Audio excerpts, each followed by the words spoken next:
Bonjour à toutes et à tous. Je vous souhaite déjà un bon appétit. Je vois que tout le monde a pu récupérer son sandwich, c'est parfait. On va commencer cette table ronde. Avant tout, merci d'être venus. Merci à Kadia Toussi, enseignante-chercheuse en odontologie, avec qui on organise cette conférence. Et merci beaucoup à nos invités. Juste pour information, la table ronde à laquelle vous allez assister aujourd'hui, a été organisée par la mission Égalité-Diversité, qui est un service de l'université qui est là pour informer, sensibiliser, former toute la communauté universitaire aux enjeux en lien avec les inégalités de genre, de race, de sexe, d'orientation sexuelle, etc. On est aussi là pour vous accompagner si jamais vous étiez victime ou témoin d'une situation de violence sexiste, raciste, LGBT-phobe, etc. Vous pouvez nous contacter sur notre dispositif de signalement, c'est tout à fait confidentiel et on ne fera rien sans votre accord. Voilà, si vous voulez suivre davantage nos événements, vous pouvez nous suivre sur Instagram, Égalité Lyon 1, sinon vous recevez notre newsletter. Donc n'hésitez pas à y jeter un coup d'œil. Et je laisse maintenant la parole à nos invités pour pas prendre plus de temps sur cet échange déjà qui va être très riche. Merci beaucoup encore. Merci, bonjour à tout le monde. Je pense que chacune dira qu'elle est contente d'être là aujourd'hui. Donc moi c'est Tsipora, je suis donc la modératrice aujourd'hui. Je suis la cofondatrice de l'Observatoire féministe des violences médicales et de l'association Tant que je serai noire. Et aujourd'hui, on va parler de racisme en santé, un sujet qui est très riche. On a essayé de faire en sorte que les questions soient les plus, larges, mais aussi permettre d'avoir une certaine introduction sur le sujet. Donc, n'hésitez pas à poser plein de questions après, parce que c'était très très large, donc il fallait choisir en fait les thématiques qu'on voulait aborder. Donc aujourd'hui, on a voulu parler de cette thématique parce que le racisme en santé, c'est quand même un domaine où souvent c'est invisibilisé ou bien minimisé, alors qu'on sait qu'il y a des conséquences qui sont directes sur la vie. Pour le coup, il suffit d'un mauvais diagnostic, par exemple, et la personne peut mourir. Donc, il y a aussi cette dimension, on va dire, de morbidité qui est importante. Mais avant d'entrer dans le vif du sujet, je voulais introduire, du coup, les super expertes que j'ai là à mes côtés. Donc, il y a Myriam Dergan, qui a une double casquette, interne en médecine générale à Saint-Étienne et doctorante en sociologie sur les discriminations en santé. Et Raki Kassi, docteur en psychologie sociale, psychologue et consultante spécialiste des stéréotypes, du racisme, des discriminations et de leurs impacts, notamment sur la santé mentale. Déjà, merci d'être là aujourd'hui avec nous. Alors, j'ai une première question, on va parler de définition. Donc, on a une experte ici, notamment sur la question du syndrome méditerranéen. Donc, la première question que j'ai pour toi, Myriam, c'est de nous expliquer avec tes propres termes, ce qu'est le syndrome méditerranéen. Merci beaucoup. Alors, le syndrome méditerranéen, déjà à main levée, qui c'est qui en a entendu parler en stage ? Voilà. C'est encore un cliché qui est bien ancré, qui signifie que certaines personnes qu'on va associer à certaines communautés, notamment maghrébines, noires, voire maintenant des pays de l'Est, j'ai entendu balkanites récemment, rien à voir avec le maire de Levallois-Perret, mais visiblement plus des populations des Balkans, qu'on va juger trop exubérants, avec une douleur trop théâtrale, et du coup, on va moins bien les soigner et moins prendre en charge leur douleur. D'où ça vient ? Moi, je me suis posé la question en stage d'où ça vient, parce que visiblement, j'ai la tête de l'emploi, mais moi, je l'avais jamais conscientisé. On m'avait dit ça dans mes cours, je m'étais dit, ok, ça doit exister. Et puis après, j'ai rencontré un jeune homme qui avait, comme moi, une tête visiblement issue d'ascendance géographique maghrébine, à qui on annonçait qu'il avait une tumeur au cerveau. Et il est resté bouche bée, mais vraiment bouche bée, genre... Et le médecin lui a dit, vous parlez français ? Donc le jeune homme a réagi et a dit oui en fait je suis en 2e année de fac d'anglais, c'est juste que là en fait j'ai une tumeur au cerveau quand même, donc j'ai besoin de 2 minutes pour réaliser. Et là je me suis dit, si ce gars il est vu comme un autre, en fait ça veut dire que moi je suis vue comme une autre. Et donc je me suis demandé d'où ça venait. Le syndrome méditerranéen, quand on a creusé dans les archives, on s'est rendu compte que ça venait de la sinistrose. La sinistrose, c'est quoi ? Ça a été un diagnostic psychiatrique des années 1900 qui disait que les accidentés du travail, quand ils étaient assurés, c'est-à-dire quand ils étaient remboursés, avaient une, je cite, inhibition très spéciale de la bonne volonté. C'est-à-dire que, étrangement, quand vous êtes accidenté du travail et que vous n'êtes pas obligé de travailler pour avoir à manger, vous prenez le temps de récupérer. Et puis après, Première Guerre mondiale, Deuxième Guerre mondiale, on a fait appel aux colonies issues et aux travailleurs issus de la colonisation. Donc littéralement, ils étaient tranquillement dans leur village, on les a pris et on les a mis au fond des mines ou dans les champs ouvriers. C'est notamment ce qui s'est passé à Saint-Étienne et c'est comme ça que ma famille est arrivée en France. Donc cette sinistrose qui touchait tout le monde a connu un glissement sémantique puisqu'elle ne touchait plus que les corps ouvriers issus de la colonisation, donc ces corps autres. Et la question c'est qu'est-ce qu'on en fait de ce corps ouvrier quand il n'est plus apte à travailler, quand on ne peut plus l'utiliser ? Bon, on va dire qu'il en fait trop, et qu'est-ce qu'on en fait encore une fois ? Et puis la loi a changé, la reconnaissance pour travailleurs n'existait plus, et au contraire, on a eu une reconnaissance pour pathologie pour rester sur le sol français dans les années Chirac. Et donc là, la pathologie qui était un motif d'exclusion est devenue un motif d'insertion sur le territoire français. Donc tout ça, c'est un glissement sémantique qui est très politique et très lié à notre époque et aux différentes époques successives. Merci beaucoup. Alors, est-ce que du coup, là, pour les personnes qui n'avaient pas levé la main, c'est plus clair ? Oui, non. Qui n'avait pas levé la main ? Qui n'avait pas levé la main tout à l'heure. Bon, je crois qu'au final, c'est passé. Du coup, alors, merci beaucoup pour cette définition. Moi, je voulais revenir un petit peu sur l'histoire, parce que là, tu nous as fait rapidement une petite chronologie de comment il y a eu un glissement sémantique avec ce terme de syndrome méditerranéen. Mais c'est vrai que quand on fait aussi des recherches, on voit que le fait que les corps racisés sont perçus comme qui vont moins subir la violence, on va minimiser leur douleur, etc. C'est lié aussi à tout ce qui est lié à l'esclavage et à la colonisation. Et du coup, Raki, je voulais savoir si tu voulais revenir avec nous sur pourquoi est-ce qu'il y a un lien entre l'esclavage, la colonisation et le syndrome méditerranéen. C'est très, très, très large comme question. Je suis en train de me demander comment je vais y répondre. Alors, effectivement, tout ça a un lien.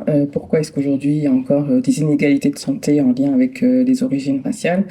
Moi, j'irai plus sur les définitions, qu'est-ce que le racisme et comment, en fait, tout ça nous imprègne aujourd'hui. Le racisme, est-ce que vous savez ce que c'est ? Est-ce que vous avez une définition ? Oui, non, pas trop. Alors, le racisme, c'est une idéologie, c'est comme ça que moi je le définis. On peut le définir par d'autres moyens, mais moi j'ai la casquette de la psychologue sociale, donc j'essaie de l'expliquer par la psychologie sociale. Donc c'est une idéologie aux deux postulats. Le premier postulat, c'est que les êtres humains sont différents. Donc on peut les catégoriser en races, donc je mets race entre guillemets, mais vous avez compris, en catégories différentes.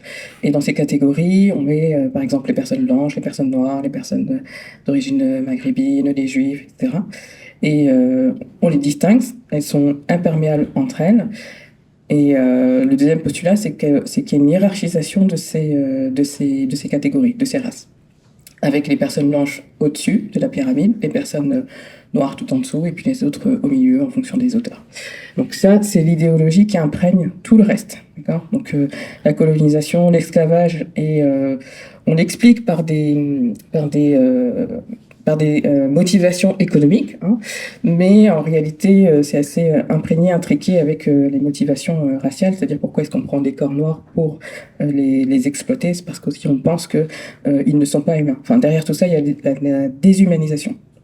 D'accord ? Donc ils ne sont pas humains, donc on peut les utiliser, on peut les exploiter, donc ils ne ressentent pas la douleur. Donc, si je reste sur la question de la douleur.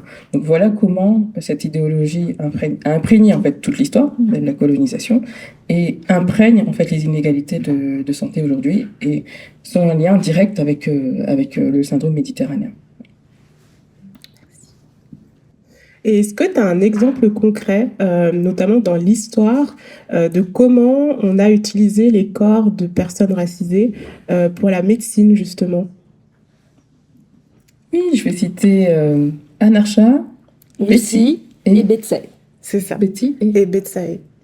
Non, j'ai dit Anarcha, Lucie Lucie et Betsay. et Betsy, d'accord, qui ont été donc des femmes noires, esclaves, utilisées par un certain gynécologue que vous connaissez certainement, et sur lequel il a énormément expérimenté pour pouvoir affûter un peu ces outils et trouver une méthodologie en fait pour soigner les femmes de manière gynécologique. Donc ça c'est un exemple assez parlant. Il y a un documentaire sur Arte sur le sujet. Vous le trouverez, il est génial. Et on parle de 24 expériences sans anesthésie. Oui. Ça, si tu veux le redire au micro. 24 expériences sans anesthésie. Donc ça c'est un des exemples. Moi en cours, je parle aussi de la Tuskegee Experiment. Je ne sais pas si ça vous parle. Ouais, non. C'est aux États-Unis où des hommes noirs qui avaient la syphilis ont été hospitalisés. On leur disait qu'on testait un médicament sur eux, alors qu'en réalité, on ne leur donnait rien. L'objectif était d'en savoir un peu plus sur l'évolution de la maladie. D'accord. Donc, sans leur consentement, on leur a fait croire qu'on allait... on leur a fait croire qu'on allait les soigner. Or, l'objectif était d'observer l'évolution de la maladie, donc contre leur gré. Et beaucoup d'hommes sont décédés, évidemment. Donc voilà, dans l'histoire, on a quelques exemples comme ça. Et je pense à l'histoire de Eb Cade, il me semble. Juste avant, c'est l'histoire récente, hein, c'était les années 60. Oui, 70, années 70. Eb Cade, lui, c'est dans les années, 70, aux États-Unis. Donc lui, il a un accident de voiture. Les secours sont appelés, il est emmené à l'hôpital. Et il est retenu, pareil, contre son gré. Donc, il reste très, très, très longtemps à l'hôpital. Et on lui dit qu'on ne sait pas encore ce qu'il a et qu'on va le soigner, etc. Parce qu'il a eu pas mal de fractures. Alors que ce qui se passait en réalité, c'est qu'on étudiait l'évolution du plutonium dans son corps. D'accord. Donc, il a été retenu contre son gré. On lui a enlevé une vingtaine de dents. Et à un moment donné, il commençait à se poser la question, est-ce qu'on le retient pour le soigner ou est-ce qu'on le retient pour faire des expérimentations? Finalement, c'était pour faire des expérimentations. Il s'est enfui en fait, de l'hôpital. Et ça, c'est dans l'histoire récente des États-Unis. Donc, il y a plein d'exemples d'expérimentations, de médecins, je dirais blancs, mais voilà, sur des corps racisés. Merci pour ces exemples assez effroyable, mais c'est la vérité, c'est l'histoire, et c'est important aussi de se rappeler de ces faits.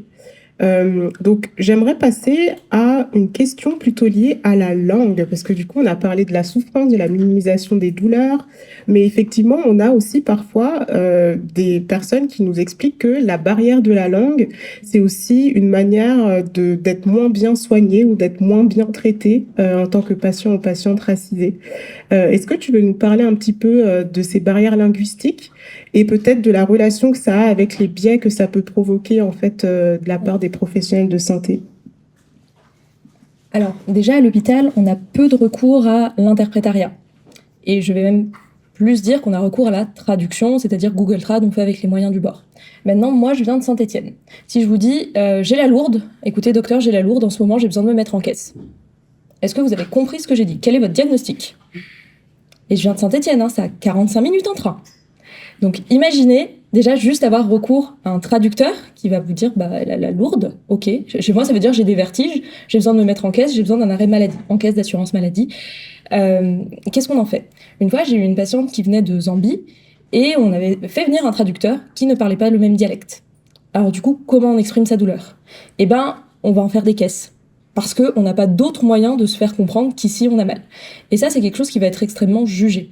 Mais il faut aussi remettre ça dans le contexte hospitalier. Je vais pas vous faire un dessin, hein. L'hôpital tient grâce à la bienveillance de certains soignants, tient grâce à vous aussi, externes, internes, pharma, médecins, sages-femmes, kinés, qu'on exploite malheureusement.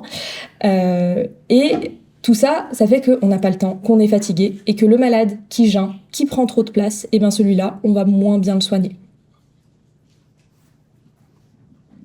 Merci. Et pour compléter, je vous invite aussi à lire le rapport Accès aux soins des femmes vers une médiation linguistique en santé, qui a été produit par le docteur Mounia El-Kotni et l'association Fable Lab, qui parle très bien justement de tous ces biais linguistiques et des conséquences que ça peut avoir dans le parcours de soins et quelles sont les solutions qu'on peut avoir en plus de l'interprétariat, de la traduction et Je sais qu'il y a pas mal de médecins qui, par exemple, utilisent Google Traduction, mais il y a aussi ces lacunes et puis ces limites. Donc voilà, on n'a pas beaucoup de temps pour aller au fond de chacune des thématiques qu'on aborde aujourd'hui. On est vraiment désolé, j'aurais aimé passer plus de temps sur chacun des sujets. Donc là, je vais passer à un autre pan de cette question de racisme en santé, avec justement un cas un peu plus actuel, à savoir un rapport qui est sorti en 2024, ou du moins une étude pionnière, qui a été menée par le professeur Xavier Beaubien. Vous avez dû sûrement en entendre parler, ça a quand même pas mal été relayé dans les médias l'année dernière. Et il y a donc 2 chiffres qui nous ont marqués, qui ont marqué tout le monde. Hein.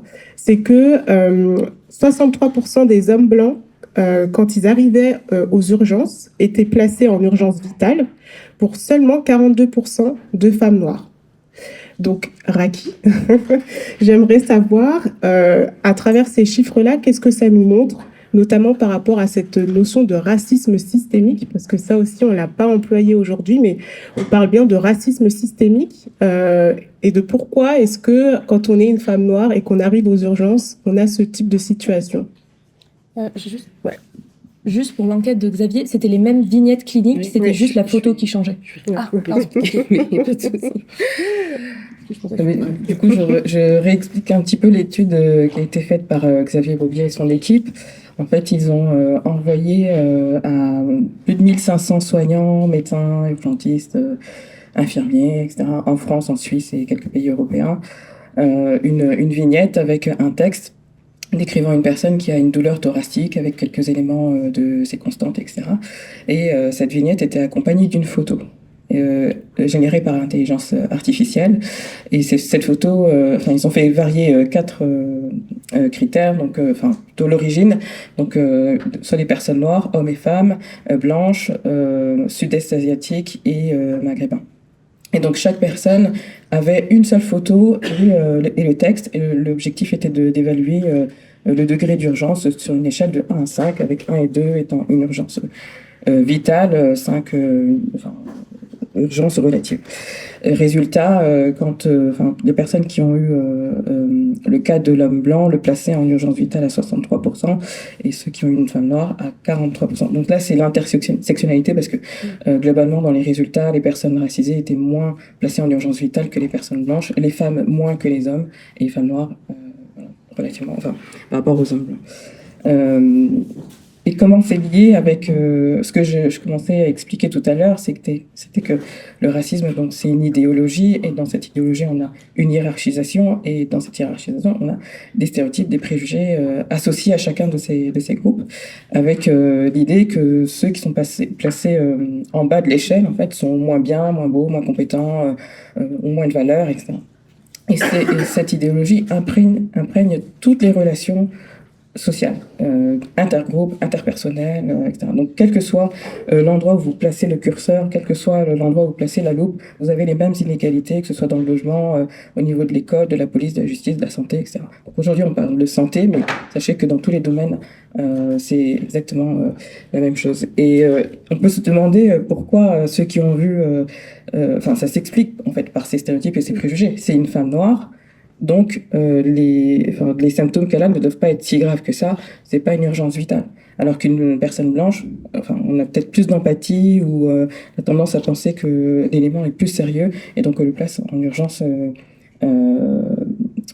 vitale, pardon. Et donc ces résultats sont extrêmement importants puisque c'est la première fois qu'en France on démontre ces inégalités, qu'on démontre comment ces stéréotypes et ces préjugés opèrent, alors que d'habitude on se base sur des études américaines. Je ne sais pas si j'ai répondu entièrement à ta question. Est-ce que tu veux compléter, Myriam ? Alors, c'est plus une question pour Raki. Il y avait une étude qui montrait que les personnes à état clinique égal qui avaient subi des discriminations avaient une morbimortalité 60% supérieure. Le seul critère qui change, c'est le fait d'avoir subi une discrimination, et c'est ton boulot. Oui, donc là, on bascule sur la question sur l'impact, en fait, des discriminations sur la santé. Parfois, j'utilise l'image de la coquille d'œuf. Donc, vous voyez une coquille d'œuf, vous prenez un petit stylo, vous tapez dessus. Ça fait rien. Vous retapez dessus, vous continuez. Au bout d'un moment, il va se briser. L'esprit humain, c'est un peu ça. C'est-à-dire, à chaque fois que je fais face à une situation de discrimination, de racisme, de micro-agression, ben ça me heurte, en fait. C'est violent. Peut-être que sur le moment, ça fait rien, je vais relativiser, je vais passer à autre chose. Mais à force de le subir, à un moment donné, je vais m'effondrer. Donc c'est comme ça qu'on explique pourquoi il y a un impact aussi fort sur la santé mentale. Il y a des personnes qui sont en dépression, il y a des personnes qui développent des maladies, etc. Donc là, tu as commencé à parler justement des impacts que ça a, donc là, sur la santé mentale. Moi, j'aimerais savoir quels sont les impacts de ces biais dans le parcours de soins, en fait, d'une personne racisée. Malheureusement, on n'a pas de chiffres sur ça. On a quelques chiffres aux États-Unis, par exemple. On parlait des femmes noires qui avaient subi des expériences des expériences physiques chirurgicales, et on note qu'aujourd'hui, aux États-Unis, les femmes noires subissent encore des césariennes plus tôt. On note que les enfants qui sont soignés par un médecin noir. En France aussi, oui. Oui, en France. L'étude a été faite en France ? Priscille Sauvegrain a travaillé dessus, oui. Ouais. Non, Priscille Sauvegrain travaille dessus et on enseigne ensemble à Paris-Sorbonne. Ouais. Que les enfants, les médecins noirs qui suivent des bébés noirs, les bébés noirs ont une meilleure survie. On sait aussi que dans les Antilles, quand l'IVG était interdite en France, les femmes des Antilles étaient stérilisées et avaient des avortements forcés, sans leur consentement. Donc tout ça, c'est des chiffres qu'on a. Maintenant, aujourd'hui, on n'a pas de chiffres réellement sur la prise en charge. Et comme disait Raki, ça influe la santé mentale, mais ça influe aussi la santé physique.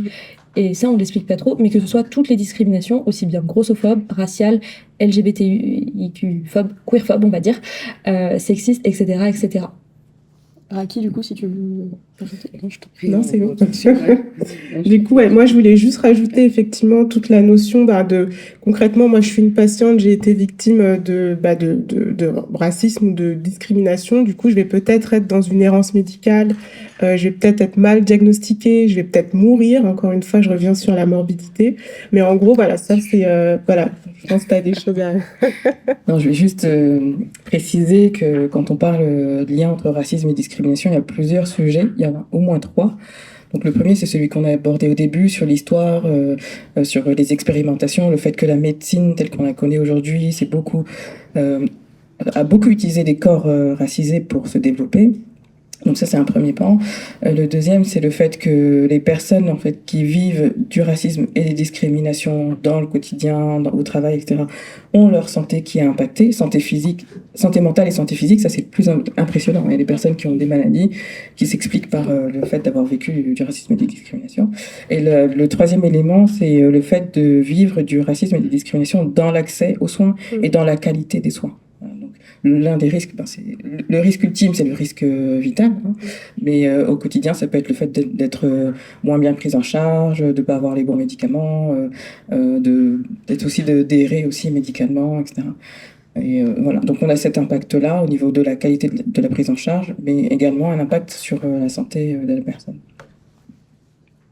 Merci. Du coup, on est parti de l'histoire de qu'est-ce que c'est que le syndrome méditerranéen. On a parlé un peu des faits historiques qui sont en lien avec ce racisme en santé. On a pu ensuite voir qu'aujourd'hui, il y a des études qui montrent qu'il y a des chiffres et que ce ne sont pas des faits divers. On a parlé aussi de l'impact que ça a, du coup, dans le parcours de soins.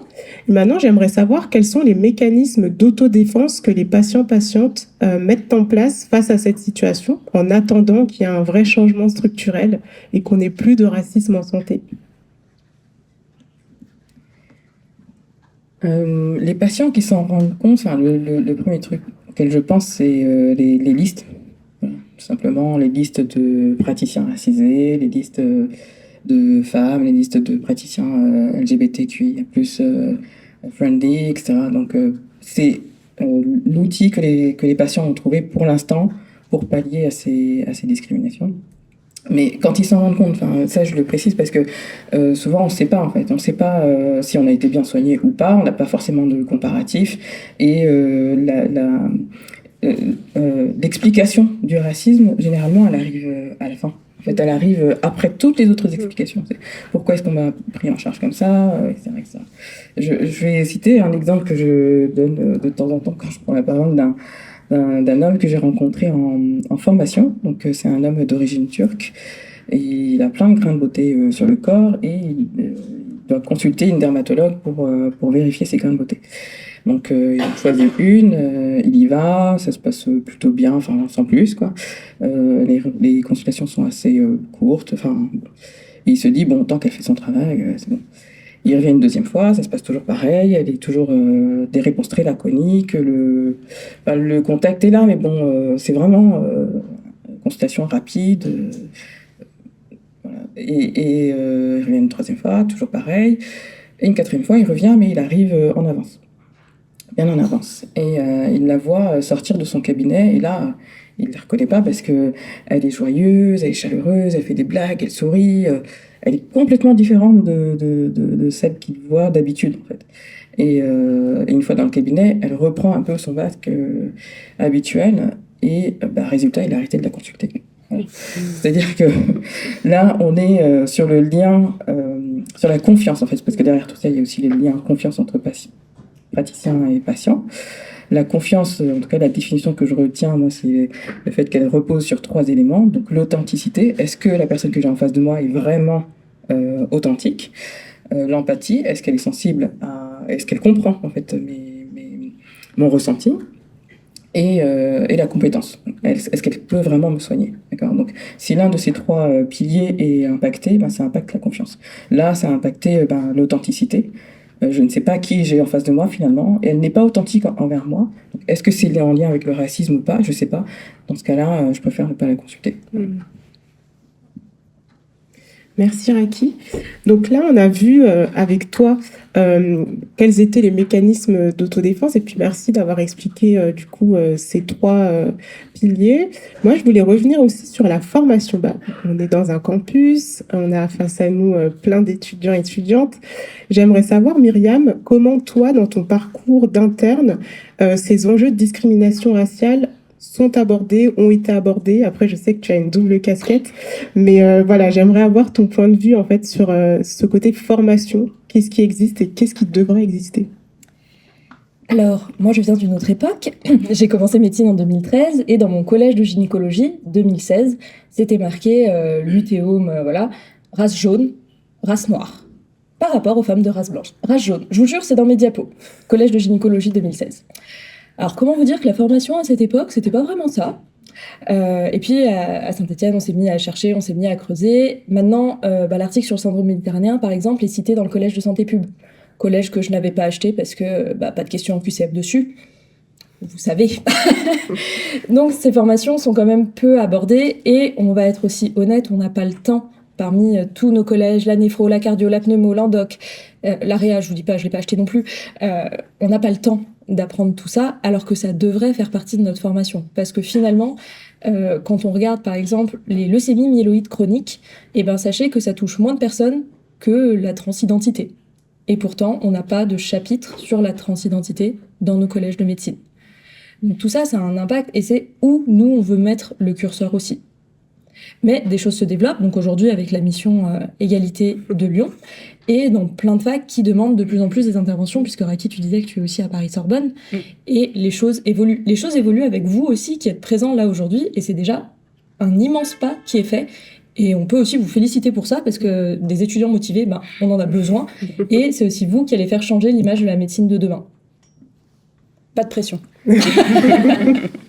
Du coup, Raki, je pense que tu vas pouvoir rebondir sur, tu as déjà abordé ce que tu fais à la Sorbonne, éclairer un petit peu sur ce que tu proposes en formation, et si tu constates qu'aujourd'hui, les institutions sont de plus en plus ouvertes pour parler de ces sujets, contrairement à, par exemple, ton époque où c'était pas du tout ça. À mon époque, c'était encore moins ça, parce que moi, j'ai commencé en 2004 et soutenu en 2013. Alors moi je suis assez optimiste parce que effectivement on me sollicite de plus en plus. Notre cours, je dis notre parce que j'interviens en collaboration avec Priscille Sauvegrin qui est sage-femme, qui est maîtresse de conférence et qui a beaucoup travaillé sur les femmes africaines, sur les accouchements, la périnatalité, etc. Et ce cours il a été construit progressivement. Donc moi je suis intervenue à la Sorbonne il y a 3 ans, à l'initiative d'une médecin généraliste qui était enseignante-chercheuse, et on a fait un séminaire de 3 heures pour les étudiants spécialisés en médecine générale. Ensuite, les choses faisant, je rencontre Priscille et on fait un premier cours ensemble pour les étudiants de 6e année. Et notre cours a eu un énorme, un accueil très très chaleureux, positif, et il a été reconduit. Donc là, on a plus d'heures de cours pour les étudiants, toujours de 6e année de médecine. Ça s'est pas entendu. Toujours de 6e année de médecine, et avec les missions égalité justement de Lyon ou de Paris Cité par exemple, qui est une autre fac parisienne, j'interviens auprès des étudiants en première année ou des étudiants en santé en général et pas seulement en médecine. Alors qu'est-ce qu'on leur apprend? On leur apprend plein de choses, notamment cette partie historique, comment fonctionnent en fait nos stéréotypes, nos préjugés, les discriminations, puisque les discriminations ce sont des actes inégaux et injustes en fait, envers une personne en raison de l'un des 26 critères dont l'origine, et comment ça se manifeste dans le quotidien, comment ça se manifeste en médecine, et on termine... on parle aussi des impacts et on parle aussi de comment concrètement faire une fois que vous êtes dans vos services ou au cabinet, etc. Et en parallèle de ça, moi je forme des professionnels de santé par mon organisme de formation, et là c'est une formation un peu plus longue, donc on fait 2 jours, là vraiment on passe de 6 heures à 2 jours, très intensif sur tout ce qu'on a vu là. Mais on se suit pendant 1 an en supervision, parce qu'en fait, c'est bien beau d'apprendre plein de choses, de lire des bouquins, mais il faut quand même se confronter à la réalité. D'accord? Donc, une fois que vous êtes face à vos patients, qu'est-ce que vous faites? Qu'est-ce que vous dites? Vous êtes face à des situations qui vous posent question, et on revient en fait en supervision pour essayer de réfléchir à tout ça. Enfin, moi, je travaille sur le sujet, mais du côté plus recherche, et j'accompagne les patients. Donc, je vois l'impact en fait sur la santé, je fais de la sensibilisation, mais je connais pas tout. Donc, je suis aussi en train de co-construire avec vous. Et je suis contente en fait de voir que de plus en plus d'étudiants s'y intéressent. À l'issue de mes différentes interventions, il y a pas mal d'étudiants en médecine qui ont décidé de faire leur thèse de médecine sur le sujet. Donc là, je vais participer à des jurys de thèse de médecine d'ici la fin de l'année. Donc c'est en train de changer. Il y aura du contenu, il y a de la recherche qui est en train de se faire. Et vous faites partie en fait de cette génération qui va soit apporter la bonne parole, soit apporter des nouveaux outils, etc. Donc je sais pas si j'ai bien répondu, mais voilà. Très bien. Et d'ailleurs, tu as commencé à répondre à la dernière question que j'ai pour toi, à savoir quels conseils tu donnes aux futurs soignants quant à leur posture, voilà, pour éviter de reproduire des biais racistes dans leur pratique. Grosse question. Ça, c'est la question que tout le monde pose à chaque fois. Comme s'il y avait une boîte à outils, une baguette magique. Bah, en fait, il n'y en a pas. Il n'y a pas de boîte à outils, il n'y a pas de baguette magique. Sur la posture, moi, je vous conseillerais, déjà, vous êtes là, de continuer à vous intéresser au sujet, de lire, de vous forger une culture, en fait, sur le sujet. Et d'être curieux et de vous réinterroger, de vous interroger en fait, de faire une espèce d'introspection ou même de l'observation. C'est-à-dire, il y a un exercice que j'aime bien donner, c'est la prochaine fois que vous prenez les transports en commun, regardez quelles sont vos pensées face aux personnes qui sont autour de vous. Est-ce que vous tenez votre sac? Est-ce que vous changez de trottoir? Est-ce que vous asseyez à côté d'un tel ou à côté d'un tel? Qu'est-ce que vous pensez en fait des uns et des autres? Et vous verrez que vos stéréotypes ils arrivent tout de suite, puisqu'ils sont assez immédiats. Dès qu'on voit une personne, ils s'activent tout de suite. Et c'est là où c'est difficile, petite parenthèse, dans le domaine médical, parce que vous n'avez généralement pas beaucoup de temps à accorder aux patients. Vous devez aller vite, surtout quand il y a des urgences. Et quand on va vite, on a une grosse chance de tomber dans les stéréotypes et les préjugés. Et pour rassurer un peu tout le monde, les stéréotypes, les préjugés, on en a tous sur tout le monde, on les connaît tous, ils nous impactent tous, moi y compris. Donc c'est une espèce de grosse toile d'araignée qui nous tient comme ça, mais le premier pas, je pense que c'est d'en prendre conscience pour faire un pas de côté petit à petit. Voilà. Donc, première chose, se forger une culture, être plus conscient, ça demande un effort conscient, vraiment, situation après situation, jour après jour. Et si un jour vous êtes confronté à une situation qui vous heurte ou vous avez envie de dire quelque chose, enfin souvent quand on est en stage, on ne sait pas trop est-ce que je dois dire, est-ce que je dois pas dire, est-ce que je mets en péril mon stage ou pas, vous pouvez simplement poser la question, pourquoi est-ce que vous dites que les gens comme elles sont... Voilà. Parce que c'est qui les gens finalement? Est-ce que vous avez une étude qui prouve que ce type de personne exagère sa douleur ou pas? D'accord? Donc juste le simple fait de poser la question, ça amène le sujet, ça pousse la personne à expliciter ses stéréotypes et ses préjugés. Merci Raki. Du coup, on arrive à la fin. J'ai une dernière question du coup pour Myriam, et peut-être que Raki, tu voudrais y répondre, et peut-être que tout le monde pourra y répondre. c'est est-ce que tu penses qu'il faudrait à un moment donné instaurer un certificat obligatoire sur les discriminations? Je sais que tout à l'heure tu parlais du fait que vous n'aviez pas forcément le temps, que c'était pas forcément une priorité, etc. Mais du coup, est-ce qu'il faudrait le rendre obligatoire en fait ce module par exemple? Alors, moi, je ne pense pas, parce qu'en médecine, on est très très bon pour cocher des cases à des QCM. Et en fait, des cases, c'est facile à cocher. Faut-il être méchant? Oui, non. On peut globalement y arriver. Et apprendre l'histoire du racisme, ça nous prendra 3 minutes d'apprentissage. J'abuse un petit peu, mais globalement, on aura les bons points à ces questions. Donc maintenant, qu'est-ce qu'on fait? Pour rebondir sur ce que disait Raki, je pense qu'il faut aussi beaucoup d'humilité, chose qu'on n'a plus forcément avec les années, et encore plus pour les grands chefs.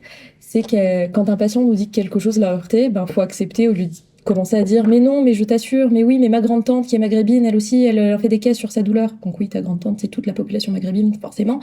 Et rester humble par rapport à ces choses-là.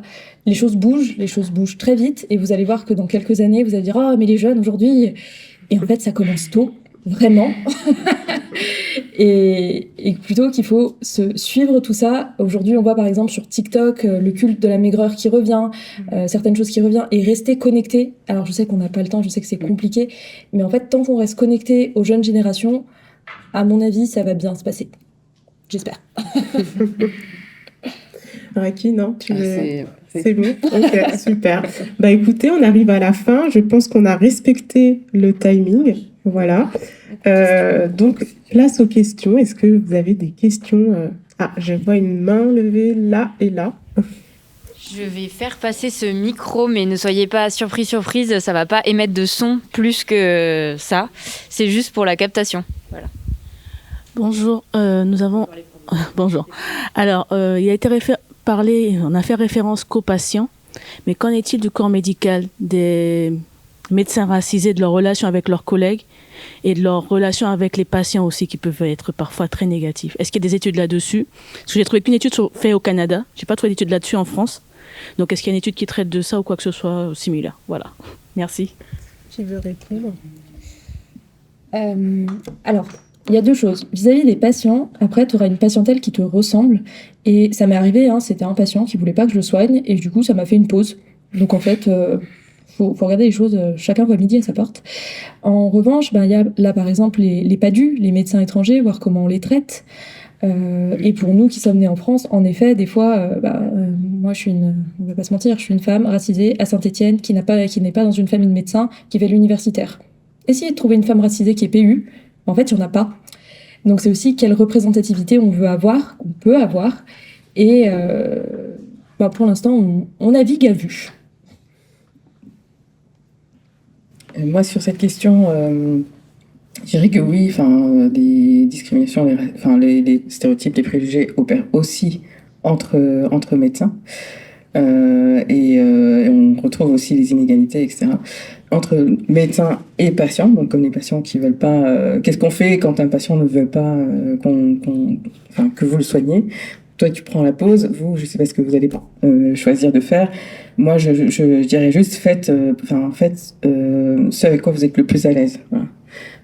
On n'est pas toujours obligé de réagir, donc ça c'est aussi une question qui parfois revient, c'est-à-dire qu'une fois qu'on ouvre les yeux sur le racisme et la discrimination, on voit ça partout, on est en colère et on a envie de réagir parce que c'est injuste, etc. Est-ce qu'on doit le faire?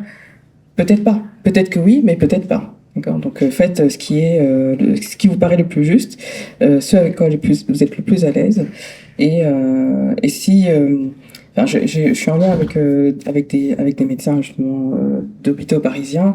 Leur stratégie, c'est d'essayer de monter le plus possible, d'avoir le plus possible de responsabilités pour pouvoir décider, parce que finalement c'est un rapport de pouvoir, et d'être en capacité aussi de décider. Et je tiens à ajouter qu'il y a un outil qui a été développé donc par l'ASAP, donc Assemblée pour des soins antiracistes et populaires, et l'Observatoire médical dont je parlais tout à l'heure, qui s'appelle le racistomètre, que vous pouvez retrouver en ligne, soit sur la page Instagram d'ASAP, mais du coup c'est un outil comme pour le violentomètre que vous pouvez connaître, qui permet à des pros de la santé de définir un petit peu le niveau de violence et de racisme qu'il ou elle est en train de vivre avec ses collègues ou face à un patient. Donc, il y a aussi cet outil qui existe. Et je crois qu'il y avait une autre question. Bonjour, je m'appelle Mathilde Manuel Michelin, je suis étudiante en sociologie du travail à Lyon 2 et j'étudie la lutte contre les discriminations et les inégalités dans le travail et dans l'emploi du coup. Et ça justifie ma remarque sur les recours. Vous disiez que au niveau de ce qu'on peut faire, moi, ce que je remarque en ce moment dans les choses que j'étudie, c'est que au niveau du droit, par exemple, on a pu aller voir toutes les situations de discrimination qui sont remontées et qui sont allées en fait au niveau juridique. Et en fait, il y en a pas. Il y en a presque pas. Et la raison pour laquelle, en tout cas, les juristes qui nous entourent, ce qu'ils ont constaté, c'est qu'en fait, les recours qui sont faits sont gardés sous la cloche médicale. C'est-à-dire que ça remonte uniquement au niveau de l'ordre des médecins, l'ordre des infirmiers, et ça ne dépasse pas en fait ce cadre-là. Et du coup, alors moi, du coup, je suis pas dans le corps médical forcément, donc j'ai aussi cette vision de pas forcément passer par ça pour avoir un recours, mais il y a par exemple le défenseur des droits qui est en fait, je pense, encore trop peu mentionné comme un recours qui a vraiment du poids. Alors c'est une institution indépendante de l'État qui sont des juristes spécialisés en antidiscrimination et qui sont faits pour en fait prendre en charge ces types de cas. Et qui accompagne ensuite ou pas dans le cadre d'un procès. Et voilà, en fait, il y a des outils. Je pense qu'il y a des outils qui dépassent aussi ce cadre interne du corps médical qui sont, je pense, quand même assez intéressants, soit à croiser ou soit à prendre indépendamment, même si je pense que peut-être dans le futur, j'espère, les autorités médicales auront aussi conscience que en fait, c'est un problème important à prendre en compte. Voilà. Alors, j'ai fait mon mémoire de Master 2 là-dessus, sur comment porter plainte en médecine. Et en effet, notre justice ordinale est liée à notre justice pénale. Donc en fait, la conclusion, c'est quasi impossible de porter plainte, sauf avec le Défenseur des droits et la Ligue des droits de l'homme. Mais il faut savoir aussi que pour les cas de discrimination... Alors moi, mon étude, c'était sur le sexisme et sur les VSS, mais c'est très compliqué de prouver qu'il y a eu racisme, sexisme, discrimination. Et du coup, c'est, comme tu l'as si bien dit, directement enterré.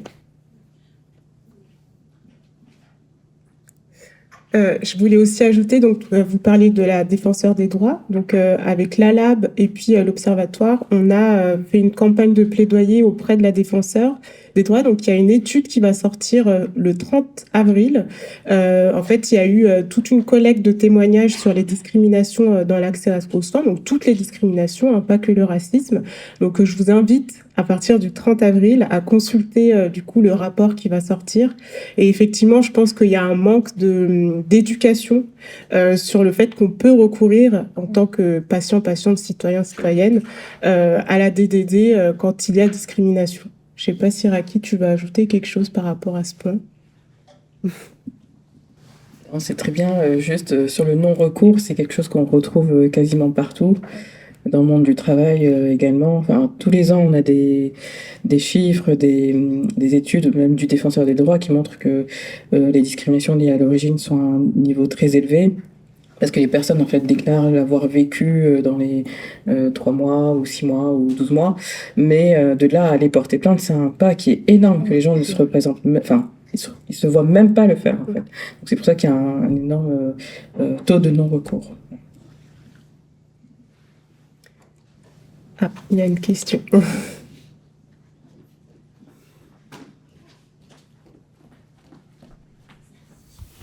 Bonjour, Evelyne Decullier. J'avais juste une remarque en fait. Donc vous avez bien mentionné qu'effectivement les personnes racisées étaient moins bien soignées.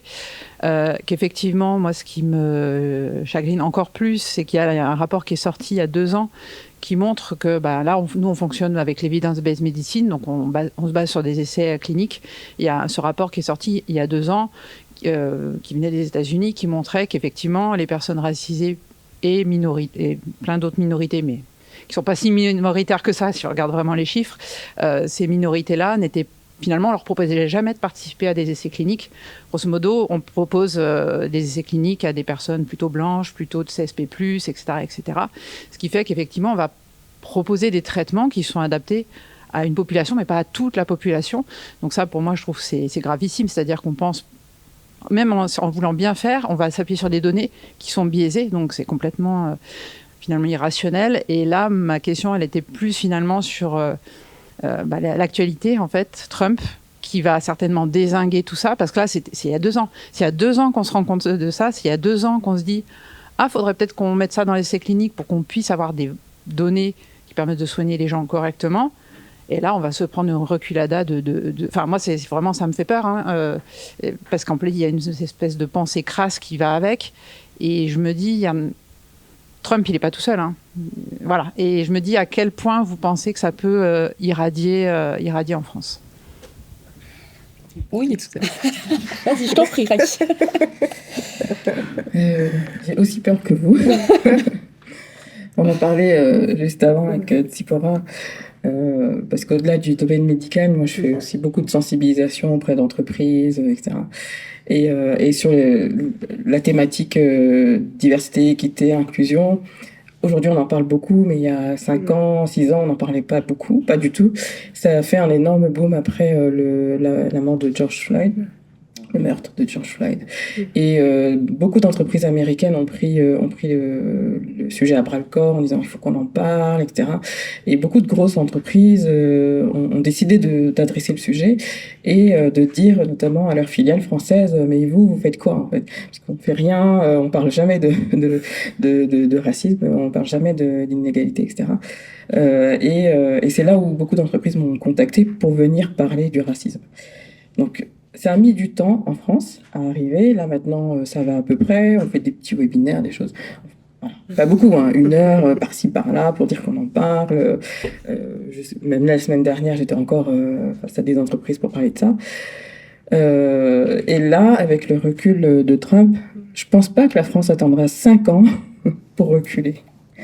Et ça fait peur. Mais en même temps, je vois beaucoup de gens qui ont peur. Je vois aussi la communauté des chercheurs français qui sont quand même, qui essayent de résister, qui invitent leurs collègues américains. Donc, j'ose espérer qu'il y aura une résistance des chercheurs sur ces sujets, ils ont quand même contribué à énormément d'avancées. Si je parle par exemple de la psychologie, qui est mon domaine. Il y a 2-3 ans, l'association américaine de psychologie a édité une résolution. Pour moi, c'est historique ce qui s'est passé. Une résolution disant qu'elle reconnaît la contribution de la psychologie telle qu'elle était pratiquée jusqu'à présent, la recherche en psychologie, des psychologues, etc., dans la diffusion, l'entretien des stéréotypes, des préjugés raciaux dans la population. Donc c'est historique. C'était il y a 2-3 ans. C'est pas encore arrivé en France. J'ai pas vu l'association européenne de psychologie faire quoi que ce soit là-dessus. J'ai pas entendu les psychologues en parler. Donc il y a eu, ils ont contribué à énormément d'avancées sur le sujet. Maintenant, Trump essaye de reculer, mais bon, Trump est là pour un temps. Je pense qu'il va partir à un moment donné. Donc peut-être il faudrait organiser une forme de résistance des chercheurs et des médecins sur le sujet. Mais le petit problème, c'est qu'on n'a pas de budget. C'est le nerf de la guerre. On n'a jamais de budget en recherche.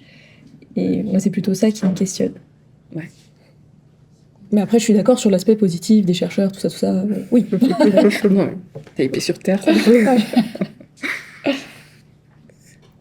Et pour rebondir en ce moment sur l'actualité en médecine, on va parler de coercition, c'est-à-dire l'obligation d'installation, la fin des remplacements, tout ça. Mais l'accès aux soins, c'est bien plus compliqué que juste mettre un médecin à un endroit. Et en plus, on parle de territoires ruraux, mais on parle très peu de la Seine-Saint-Denis, qui est un désert médical, pour citer Paris, ou Vaux-en-Velin, le Mas du Taureau, les cités qu'on dit... justement, banlieue. Ces banlieues, la société ATD Quart Monde, l'association, qui parle de l'extrême pauvreté, dit qu'il faut 8 générations pour sortir de l'extrême pauvreté. 8 générations, on a un ascenseur social qui est bloqué, que dans les banlieues sont les populations les plus défavorisées, souvent des personnes racisées, souvent des femmes seules, souvent des personnes qui sont plus sujettes à l'obésité, donc on parle aussi de grossophobie, et Raki, tu parlais tout à l'heure d'intersectionnalité, mais en fait c'est vraiment la question qui aujourd'hui va baser notre médecine, c'est l'intersectionnalité en toutes les discriminations, en tout ce qu'on peut subir, ou bien sûr on peut choisir d'être médecin généraliste à Croix-Rousse, et là on sera tranquille, mais c'est peut-être pas le cœur de notre métier. Ah, une autre question, je vois une main tout au fond. C'est la même personne. J'aime les cartes bonnes. Oui, je voulais rebondir encore sur la même question de tout à l'heure, mais par rapport à ce que vous disiez, qu'est-ce que les soignants peuvent mettre en place pour installer des garde-fous concernant la prise en charge de la patientèle. Si jamais il y a un outil qui a été développé par Harvard qui s'appelle The Implicit Project.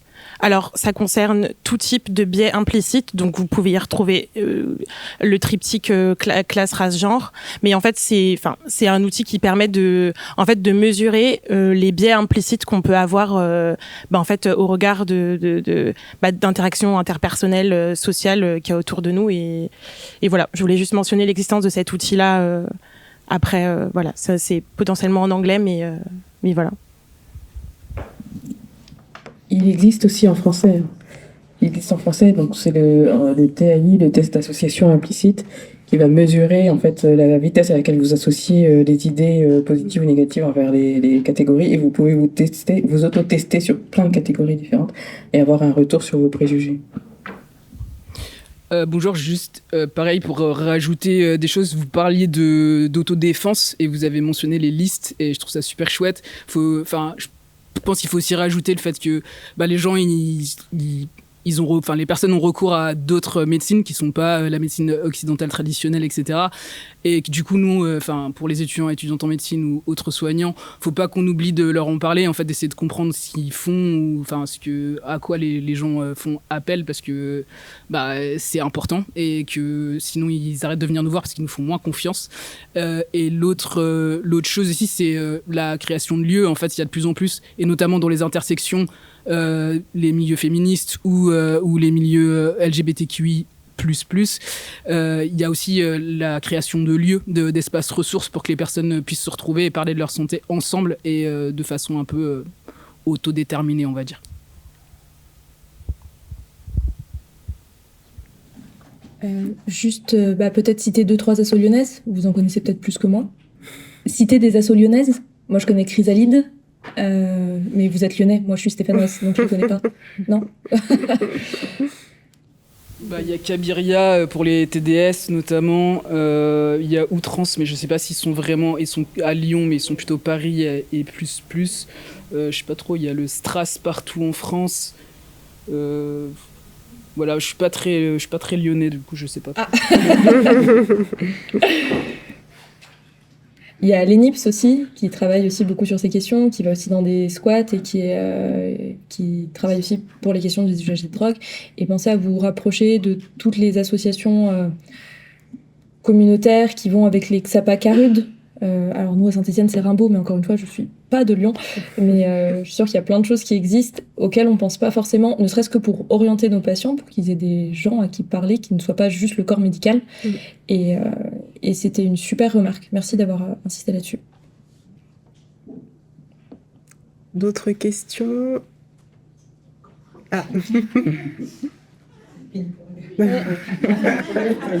Deux micros. Oui, c'était juste une toute petite question en fait technique en fait par rapport au fait qu'en France la CNIL en fait interdit le recueil des des données ethniques et finalement quelle est votre position? Parce que après, il y a plein de gens qui disent c'est pas bien de recueillir les statistiques ethniques parce qu'on peut s'en servir mal. D'un autre côté, les recueillir, ça permet de pointer qu'il y a des problèmes parce que sans ces statistiques, on peut pas dire qu'il y a des soins qui sont moins bien faits pour une partie de la population. Et c'est vrai que par rapport, quand il y a eu ce fameux appel pour que la recherche soit plus inclusive, je me suis dit comment on va faire en France? On n'a pas le droit de relever cette information autre que vraiment si c'est pour de la pharmacocinétique ou des choses vraiment très précises. Donc quel est un peu votre point de vue sur cette question de comment on recueille cette information légalement? Alors c'est une question très très compliquée Et sachez qu'on n'a pas le droit depuis les lois de Nuremberg, parce que les statistiques ethniques en France, on n'en a pas fait des jolies choses. Il y avait aussi des référencements des personnes homosexuelles, des référencements des travailleuses du sexe, plein de fichiers qui ont été supprimés, il me semble que c'était sous Pompidou, parce que, encore une fois, ce qu'on en faisait, c'était des descentes de police et des choses qui craignaient un petit peu. Et comme votre question précédente était sur la montée du Trumpisme, j'ai peut-être pas le même avis qu'il y a quelques années. Qu'est-ce que t'en penses, toi? Ou l'assaut, peut-être? Ouais. Sur cette question des statistiques, moi j'ai l'impression qu'on peut quand même faire des statistiques ethniques, parce qu'il y a quand même des études qui sortent. La seule condition, c'est que les personnes qui participent s'autodéterminent. Donc, si les personnes s'autodéterminent, vous pouvez faire des statistiques dans votre établissement à visée de recherche, par contre. Je pense que c'est à visée de recherche où on a le droit de faire des statistiques. Donc, c'est ce que j'ai fait pour ma thèse, etc. Mais vous n'avez pas le droit de vous poster devant l'entrée et de compter combien de X, Y, Z. Vous avez un CPP, vous, pour vos thèses? CPP. Un comité de protection des personnes? Non, mais j'avais contacté à l'époque, il me semble, la CNIL. On a fait les... Nous, c'est le CPP qui n'autorise pas. Qui n'autorise pas, ok. Ouais, pour la recherche en médecine, ce qui n'est pas le cas de la recherche en sociaux. Ah oui, non, ça a été validé, donc... Ouais. Tu veux ajouter la différence? Non, je rejoins effectivement ce que tu disais sur le fait qu'on peut le faire sous certaines conditions. Et que du coup il y a de plus en plus de structures, d'assauts qui par exemple lancent des bourses de recherche ou des travaux de recherche-action et qui permettent justement d'avoir des résultats. Nous par exemple on travaille actuellement sur une recherche-action autour de la discrimination aux soins envers les femmes noires. Du coup il y a une chercheuse qui nous accompagne et dans le questionnaire effectivement on a pu de manière détournée savoir de quelle origine ethnique étaient les personnes qui répondaient. Donc voilà, il y a toujours un peu un côté, c'est pas très clair, mais on peut y arriver en contournant un petit peu la loi, entre guillemets. Voilà. Mais pour revenir du coup sur les recherches très médicamenteuses, le CPP ne l'autorise toujours pas. On avait essayé de regarder et c'est compliqué. Et il y avait autre chose que je voulais dire sur les études. Oui, c'est finalement l'autodétermination. Nous, ils disent que ça fausse les chiffres. Et c'est toujours aussi le problème. Ne serait-ce que pour demander pour l'obésité, pour le surpoids. Enfin, c'est des trucs pour l'IMC où, pareil, le CPP, il peut être assez directeur sans qu'on sache vraiment pourquoi. Donc, je pense que c'est la différence entre les deux recherches. Sans dire qu'en médecine, on est... Mais surtout qu'en médecine, c'est des sujets récents. Hein. Ça date de 2005 en médecine. Donc vous étiez globalement né, pour vous dire. Et quand j'étais née, c'était pas un sujet, la discrimination. Ça n'existait pas. C'est vrai que les CPP, ils s'appuient sur Nuremberg, donc sur les nazis, donc c'est normal et ils s'appuient sur la CNIL. C'est normal qu'il y ait cette réticence, mais après je me dis, finalement, on va jamais arriver à pouvoir faire des essais cliniques qui permettent de donner le bon traitement à la bonne personne. Là, on a quand même des thèses en médecine qui sont sur les personnes noires ou je me qualitative. Je sais pas, faut que je me renseigne. Ouais. Pour répondre. Parce que même sur le quantitatif, en fait, on est sur la loi Jardé pour certaines recherches, mais dès qu'on passe sur l'essai clinique médicamenteux, c'est tout un bins. Et donc moi, je travaille sur la vaccination contre le VIH, on espère. Et en fait, quand on en est aux prémices, moi je fais les études quali de est-ce que ça a un intérêt. Et en fait, la partie vraiment test médicamenteux, c'est numéro de sécurité sociale, ce qui exclut complètement, par exemple, les personnes trans qui n'ont pas changé leur numéro de sécurité sociale, qui interdisent de prendre des médicaments, de tomber enceinte pendant 3 ans. Enfin, c'est des choses très très codifiées auxquelles on n'a pas accès dans la façon dont c'est fait, dont c'est pensé. Est-ce que vous avez des expériences de l'hôpital que vous voudriez nous raconter?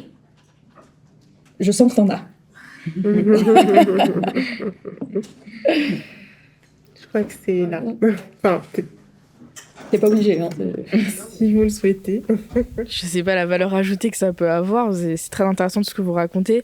C'est vrai que moi, donc je suis en 5e année. Je suis en D3, on commence à faire pas mal de stages. Et là, ça a été un peu le choc parce que j'avoue que les stages que j'avais fait avant, je sais pas, peut-être que je suis bien tombée, et que je suis passée aux mythes, etc., aux maladies infectieuses et tropicales, où du coup, du fait de la patientèle de base, les relations avec les patients étaient quand même vachement différentes. Là, les urgences, j'ai pris une claque, j'avoue. Et notamment, l'exemple qui m'a vraiment marqué, c'est ceux des... À chaque fois, je me trompe sur le nom de la maladie. Oui, les drépanocytaires. Parce que c'est de facto des personnes noires et qui font donc des CVO, des crises vaso-occlusives, qui font partie des choses les plus douloureuses qui existent sur cette planète et qui arrivent vraiment dans des douleurs intenses et qui sont pris en charge avec une attitude mollassonne de on n'en peut plus de ces noirs qui arrivent, ils hurlent partout machin, mais en fait ils ont juste super mal. Et j'ai vu des infirmières qui pour des patients qui avaient plus ou moins mal machin se précipiter pour faire les perfs d'antalgiques là, mais se disputer avec des patients qui refusaient de monter sur la balance ou d'enlever leur t-shirt parce que c'était le protocole et refusaient de leur donner les antalgiques ou prendre tout leur temps et faire des petites remarques à leur station en mode ah c'est bon, ils gueulent, j'en peux plus, enfin vraiment des choses violentes. Et je l'ai vu une fois, je me suis dit je suis tombée sur la mauvaise personne. Et en fait j'ai fait pas mal de nuits et ces patients là ils arrivent et c'est systématiquement ce traitement là qu'ils reçoivent. Et à ce moment là je me suis dit ah ouais ok, d'habitude c'est pas visible et comme on n'a pas les stats en France, c'est difficile de savoir si ce qu'on voit c'est une anomalie un peu singulière ou si c'est quelque chose de systématisé aussi. Et là vraiment j'ai eu l'impression à ma toute petite échelle de 6 semaines passées là-bas qu'en fait c'était inévitable quoi. Et puis des fois on est aussi mauvais. Moi je vais te raconter un truc, quand j'étais aux urgences, on arrive, une femme noire, AME. Donc aide médicale d'État, donc qui n'a pas ses papiers, donc déjà les gens râlent. Elle a mal au ventre, non mais c'est qu'une gastro, elle en fait des tonnes. Puis j'attends. Femme noire, sans papier, comment elle gagne sa vie? Travail du sexe. Est-ce que, à un moment, c'était compliqué, on était sur 10 € la passe, les lois du travail du sexe sont très, compliquées et mettent en danger la vie des travailleurs du sexe. Donc, si elle fait du travail du sexe pour gagner sa vie, ça veut dire que on change, on passe sur l'aspect gynécologique, pas manquer, abcès tubaire. Et elle avait pas d'antalgique parce qu'on disait, ah, mais c'est bon, elle a une gastro, elle en fait des tonnes. Nos biais ont vraiment des remarques. Et encore une fois, c'était à ma petite échelle d'externe quand je suis passée. Et ça se voit. Donc des fois, on se plante de diagnostic. Des fois, on a le diagnostic, ce qui est encore pire, parce qu'on sait que ça fait très mal. Et dans mon article, c'était pas marqué pareil pour un patient des pays de l'Est, où il disait, oui, il avait des métastases, puis on lui disait, oh, la douleur, c'est dans la tête. Les métastases, ça fait mal, quoi. Donc c'est à quel point nos biais passent devant ce qu'on sait pourtant, c'est-à-dire que la crise vaso-occlusive, ça fait mal. Et après, encore une fois, la douleur, c'est très, très particulier. Moi, ma plus grosse douleur dans la vie, c'est d'avoir marché sur un Lego. Alors, si un jour je me casse une jambe, croyez-moi, vous allez m'entendre crier jusqu'à Lyon, peut-être même jusqu'à Paris. C'est très subjectif. Et pareil, quand on dit de 1 à 10, c'est compliqué. Et je vous parlais de cet étudiant en fac d'anglais qui avait une tumeur au cerveau. Moi, je me demande toujours comment, du coup, les gens pensent que j'exprime ma douleur. Est-ce que je l'exprime comme mes arrière-grands-parents qui vivent dans un village que je n'ai pas connu en Algérie, ou comme les 12 saisons de Grey's Anatomy que j'ai mangées, ou comme mes copines à l'école. En fait, y a vraiment des travaux sur ça qui montrent que l'occidentalisation, que les personnes avec qui vous vivez, influent votre expression de la douleur. En Asie, on ne crie pas pendant un accouchement. Ici, on crie. Et c'est OK. Donc ça fait remettre plein de choses en perspective. Qu'est-ce que tu veux ajouter ? Oui, du coup, ça fait le lien avec ta question sur le racisme systémique à laquelle je n'avais pas répondu. Mais... Donc voilà pourquoi c'est systémique, oui. Parce que ça se reproduit, c'est constant. Et voilà. Moi, ça me fait penser à la notion d'empathie différenciée et de déshumanisation, mais le fait que l'empathie soit différente envers les personnes en raison de leur origine. Donc on a plus d'empathie envers les personnes blanches qu'envers les personnes noires. Et ça, vous le voyez, que l'on soit une personne noire ou blanche, on réagira différemment, on aura moins d'empathie ou plus ou moins d'empathie envers la personne, même si on sait en fait quelle est la maladie. Enfin, je veux dire, c'est limite plus fort que soi de minimiser la douleur ou de déshumaniser la personne.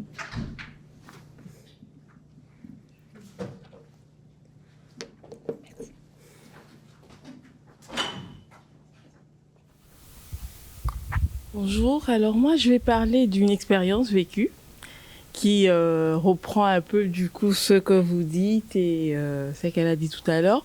Moi je suis maman d'un enfant drépanocytaire.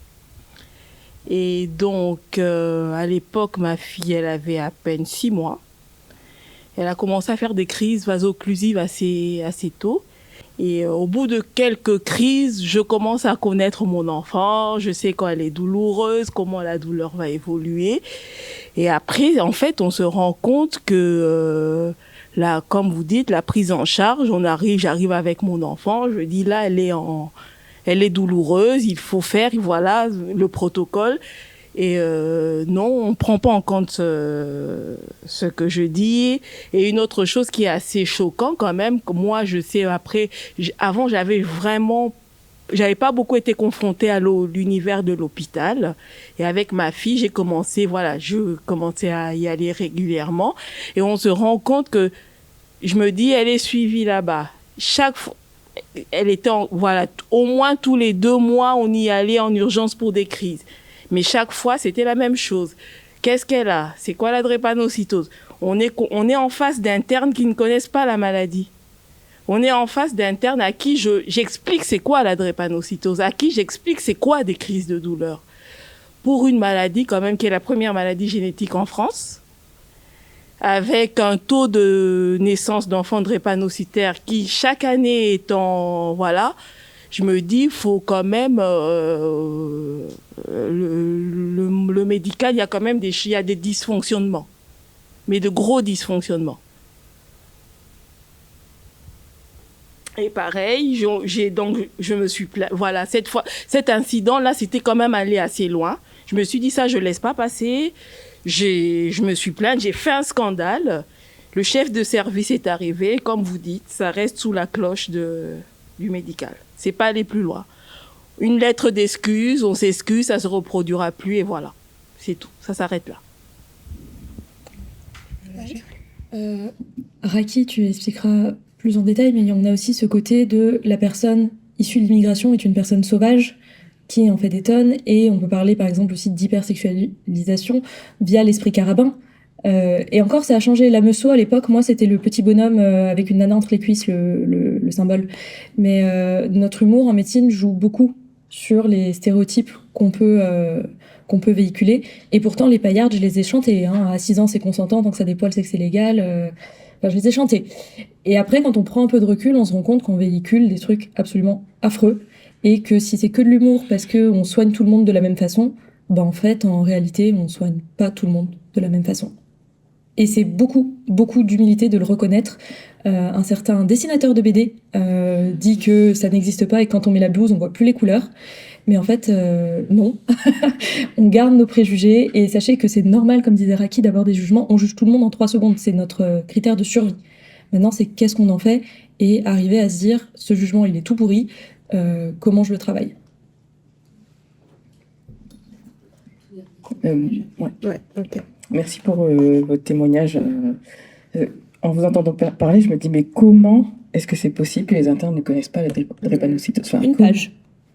Comment est-ce que c'est possible? Et récemment, il me semble que le dépistage se fait maintenant sur tous les nouveau-nés, donc ça avance. Espérons que ça avance. Mais du coup, ça me fait penser au fait que le racisme et la discrimination, c'est pas que ce qui s'est passé à l'instant T. C'est aussi tout ce qui se passe après. Comment le cas est traité? Comment est-ce qu'il y a des excuses ou pas? Est-ce que la deuxième ou troisième, est-ce que 2 mois après, quand vous revenez, est-ce qu'on prend en compte votre dossier ou pas? Finalement, non. Vous voyez, c'est tout ça, c'est montrer que c'est invisibilisé et montrer que votre cas, finalement, n'est pas important. Et tu disais tout ce qui se passe en aval, mais tout ce qui se passe en amont, parce que c'est des choix politiques, ce qu'il y a dans nos collèges. Je parlais de la leucémie myéloïde chronique, 0,5% des patients. En fait, la transidentité, on estime c'est 0,7 à 1,5%. Dans mon collège, c'était marqué que l'homosexualité, c'était une paraphilie au même titre que le fétichisme et la pédophilie. Donc c'est encore une fois 2016. C'est des choix politiques, des choix de qui a écrit ça. Et pourquoi la drépanocytose, c'est une page parmi tout, alors qu'on a plein de maladies. Par exemple, la paralysie cérébrale, c'est la maladie qui touche le plus l'enfant en termes de déficience intellectuelle. Et pourtant, on n'apprend que la trisomie 21. Alors, le Téléthon fait un super travail et vraiment, je ne dis pas qu'il ne faut plus apprendre la trisomie 21, mais c'est pourquoi celle-ci et pas une autre. Parce que les associations de patients pour une maladie ont fait plus le job. Ce qui n'était pas leur job, encore une fois, mais on peut les féliciter pour ça. C'est bon? Une dernière question. Il y avait une question, je crois. Non? Ok. Ah, si, au final. Pardon, je me permets, mais vraiment, parce qu'on doit libérer l'amphi pour un cours. Ok. C'est vraiment, voilà. Plus rapidement, on a parlé qu'il y avait un support para-associatif qui se créait pour la patientèle, mais au niveau des professionnels, parce que c'est pas tous qui vont viser à monter en grade à chaque fois, comment ils font mentalement pour tenir et se maintenir? Parce que c'est dur d'avoir le poste, mais après, arriver à un niveau, des fois, certains veulent lâcher l'affaire et faire autre chose, ce qui est dommage. Donc, est-ce qu'il y a des supports qui existent, des méthodes qui existent pour qu'ils se maintiennent focus dans le poste? Trouver des bons psys. Il y a un groupe très confidentiel dans lequel je fais partie en ce moment avec des médecins racisés. Donc on discute. On ne sait pas encore ce que ça va donner, mais peut-être que ce sera une association, peut-être que ce sera, je sais pas. Donc il y a des groupes qui se montent, essayez de trouver des personnes qui sont sensibles au même sujet que vous. La santé mentale, c'est important aussi, donc vous pouvez aussi consulter des psys qui sont sensibles au sujet, en attendant en fait qu'il y ait des solutions un peu plus pérennes. Moi, je voulais juste revenir sur la question des listes, parce qu'on en a parlé. Oui, c'était il y a 3 heures, mais bon. Parce qu'on a juste dit que les patients font des listes et ils les utilisent en fait pour se soigner, avec l'idée qu'une personne qui me ressemble me soignera mieux. Après, tu avais cité les études aux États-Unis où les bébés mouraient moins avec les professionnels racisés. Certes, mais ce n'est pas une garantie absolue, en fait. Alors, ce n'est pas une garantie absolue de choisir un professionnel sur une liste en espérant qu'il vous traite bien parce que vous avez la même origine ethnique, la même couleur de peau ou je ne sais quoi. Et d'ailleurs, je ne sais même pas s'ils savent qu'ils sont sur des listes. Et ceux qui ne sont pas sur les listes, en fait, parce qu'on parle de racisme, de personnes blanches, etc., c'est pas parce que vous êtes une personne blanche que vous allez moins bien soigner une personne. Donc, voilà. Donc, je voulais juste repositionner un peu les choses. On peut ne pas être concerné et bien soigner les personnes. Le plus important, c'est la posture et c'est ce que vous allez travailler à partir d'aujourd'hui. Et justement, faites-vous connaître des associations de votre secteur quand vous allez vous installer en tant qu'interne, parce que vous imaginez pas la bouffée d'oxygène que c'est, même si on n'est pas parfait, juste de se dire, il y a un médecin à peu près safe à qui on pourra faire des retours en mode, là t'as merdé, et qui dira ok. Et donc faites-vous connaître des assos. Voilà. Et comme mot de la fin, déjà merci à tous et à toutes, et on espère qu'on vous aura apporté quelque chose aujourd'hui, et puis n'hésitez pas si vous avez besoin. Est-ce que tu veux rajouter quelque chose? C'est tout bon. Merci du coup d'être resté jusqu'au bout déjà. Et puis vous pouvez suivre les travaux de chacune des expertes qu'on a là via LinkedIn, Instagram. Voilà, vous pouvez taper leur nom et vous trouverez facilement ces merveilleuses personnes. Et puis j'espère que ça vous a plu, qu'on a pu répondre à quelques réponses. Alors c'était très rapide, vraiment. On espère qu'on a pu quand même balayer un certain nombre de sujets. Et voilà. Donc, merci beaucoup. Et puis,